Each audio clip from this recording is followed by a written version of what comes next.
இன்றைக்கு சென்னையில் உள்ள முக்கியமான பழம்பெரும் மணிகுண்டுகள், இந்த ராயப்பேட்டா, சென்ட்ரல் ஸ்டேஷன் இப்படியாக இருக்கின்ற அந்த மணிகுண்டுகளை நேரத்தை சரி செய்கிற டைம் கீப்பர்ஸ் இன் சென்னை 2 பேர் தான் இருக்காங்க. சையத் என்கிற ஒருவரும் அந்தோணி என்கின்ற ஒருவரும். இவர்களிடம்தான் அந்த சாவி இருக்கிறது. அவர்கள் தான் நேரத்தை சரி செய்து கொண்டிருக்கிறார்கள் என்பது செய்தி. யாருடைய நேரம் யாருடைய கையில்? ஒரு ஊரில் ஒருவர் அடிக்கடி தொலைபேசி இலாக்காவுக்கு ஃபோன் செய்வாராம்.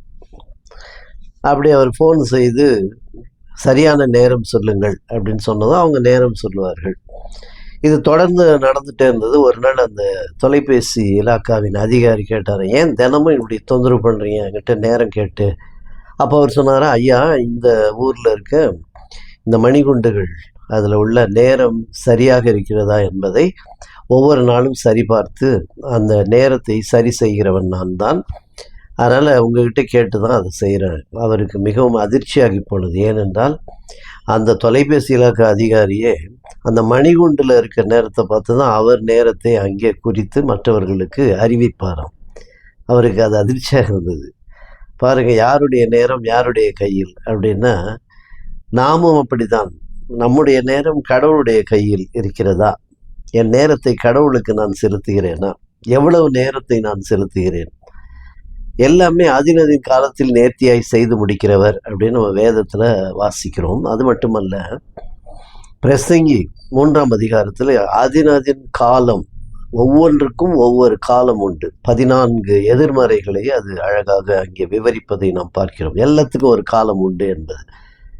அப்போ நாம் அவருடைய காலத்தில் தான் பிறக்கிறோம், அவருடைய காலத்தில் தான் நாம் மரிக்கிறோம். அந்த வாழுகின்ற காலம் அவருடைய கையில் இருக்கிறது. எதற்காக செலவிடுகிறோம் என்பது மிக முக்கியமான ஒன்று. அது அவருக்காக செலவிடப்படுகிற காலமாக இருந்தால் அது நிச்சயமாக நமக்கு ஆசீர்வாதமான ஒரு காலமாக இருக்கும். அது மட்டுமல்ல, பயனுள்ள காலமாக இருக்கும். அதாவது சமாதானத்தை பெற்றுக்கொள்ளுகிற காலமாக இருக்கும். அநேக பிரச்சனை போராட்டங்களுக்குள்ளாக சிக்கி தவிக்காத ஒரு காலமாக இருக்கும்.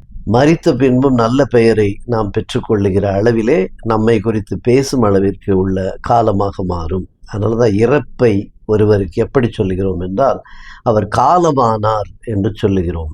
காலமாகி விடுவது.